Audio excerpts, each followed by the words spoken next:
नमस्कार। मैं Gyanendra YouTube channel के माध्यम से आपसे पुनः वार्तालाप करने का मौका प्राप्त करते हुए तो आज जब हम बात करेंगे तो मैं आपको बताना चाहूँगा कि मेरे एक सहकर्मी ने मुझे कहा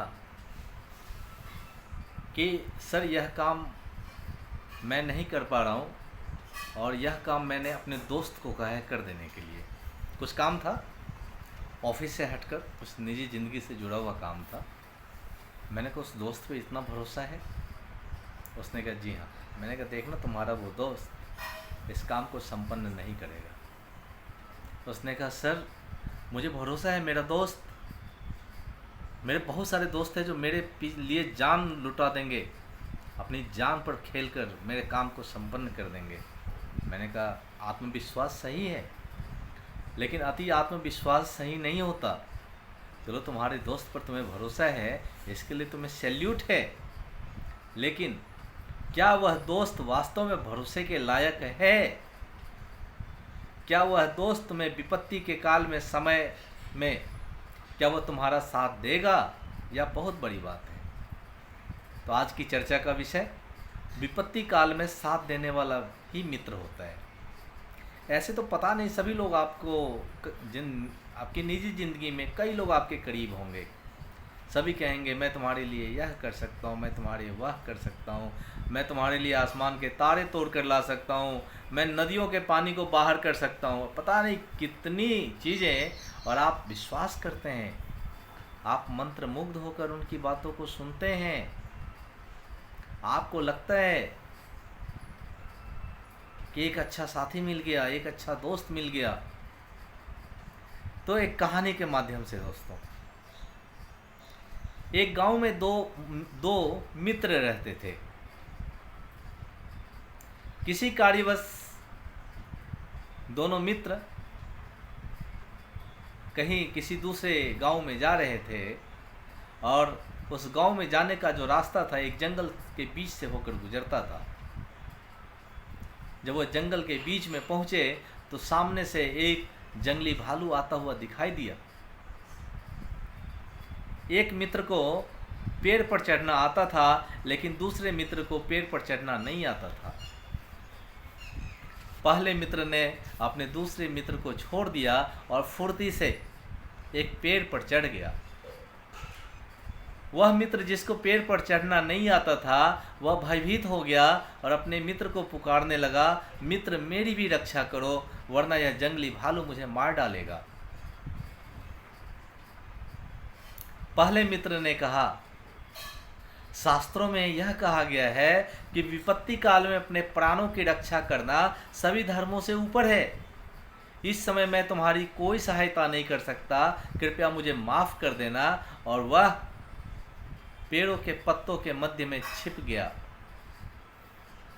जंगली भालू अभी दूर था, लेकिन बहुत दूर नहीं था। अभी तक जंगली भालू ने उन दोनों को देखा नहीं था। दूसरा मित्र जिसको पेड़ पर चढ़ना नहीं आता था, उसने देखा कि अब उसकी जान पे बनाएगी अगर भालू ने उसे देख लिया। उसने अपनी बुद्धि का प्रयोग किया।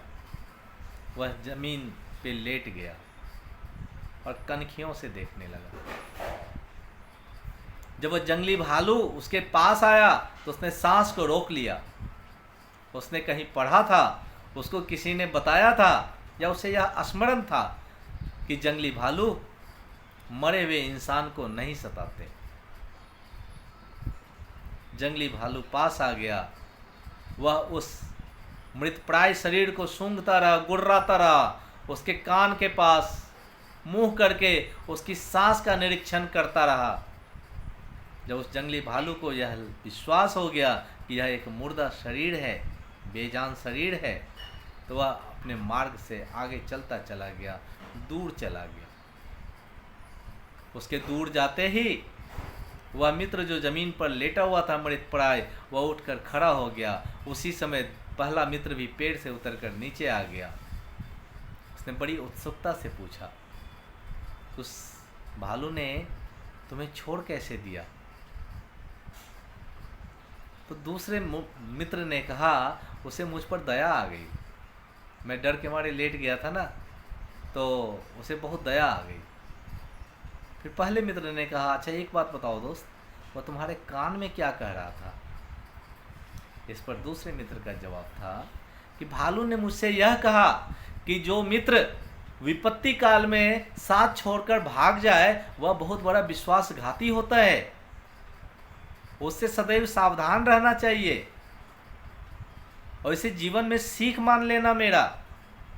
ऐसे मित्रों से मित्रता तत्काल समाप्त कर देनी चाहिए। और उसने मित्रता को वहीं त्याग दिया और आगे बढ़ता चला गया। पहले मित्र का सर लज्जा से झुक गया। कहने का तात्पर्य यह है दोस्तों, पता नहीं कितने मित्र आपके होंगे, लेकिन कौन सच्चा है, कौन झूठा है, कौन विपत्ति के समय में आपका साथ देगा? क्या कभी आपने इसका एक आत्म प्रयोग किया है? इसी के साथ एक और कहानी जोड़ते हुए, एक लड़का अपने दोस्तों के साथ दोस्तों की संगति में बहुत समय बर्बाद करता था। उसके पिताजी बहुत चिंतित रहते थे कि अपनी कीमती समय को वो दोस्तों की संगति में बर्बाद करता है, यहाँ वहाँ घूमता है, समय से घर नहीं आता है। हमेशा वो अपने जब पूछने पे बताता है मैं दोस्तों के साथ था, दोस्त मेरे लिए प्राण लुटा देंगे, दोस्त मेरे लिए ये कर देंगे वो कर देंगे। पिताजी ने उसको कितना भी समझाया, लेकिन दोस्ती वाला भूत उस लड़के के दिमाग से नीचे नहीं उतर रहा था। एक दिन उसके पिता ने उसको बुलाया और कहा कि ऐसा करें कि तुम्हारा कौन सा दोस्त सही है उसकी एक परीक्षा ले लें। उस लड़के ने खुशी खुशी कहा, बिल्कुल पिताजी, ले लीजिए, आप देखिएगा मेरे सारे दोस्त मेरे ऊपर जान छिड़कते हैं। बोला ठीक है।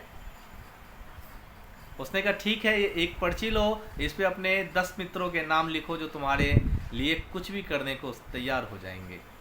उस लड़के ने 10 क्या 15 लड़कों के नाम लिख दिए, 15 दोस्तों के नाम लिख दिए। उसके पिताजी ने कहा चलो मेरे साथ। वह एक दोस्त के घर पहुँचे, बोले बेटा एक काम करो, तुम्हारे दोस्त ने एक आदमी की हत्या कर दिया है, पुलिस इसके पीछे पड़ी हुई है, कृपया इसे अपने घर में छिपा लो। उसके पहले दोस्त ने सीधा मना कर दिया, नहीं नहीं नहीं नहीं, मैं ऐसा नहीं कर सकता। उस लड़के की नजरें शर्म से झुक गई, वह हतप्रभ देखने लगा।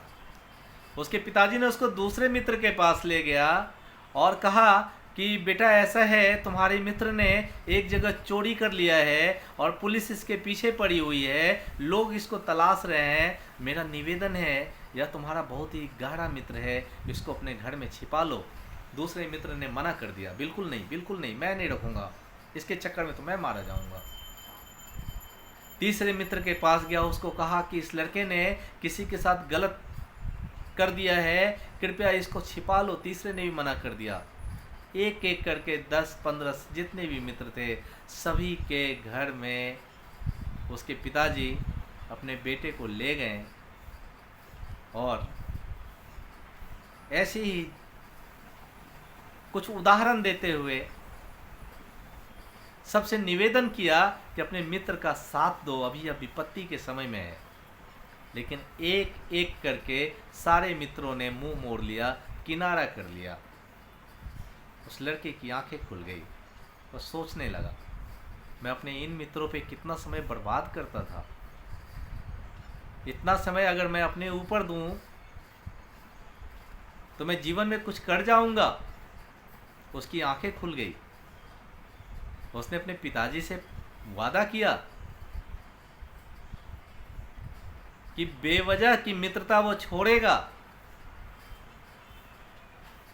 ऐसे दोस्त जो विपत्ति काल में विपत्ति के समय में साथ नहीं दे, तो वह दोस्त कैसा, वह मित्र कैसा, और ये मित्रता कैसी।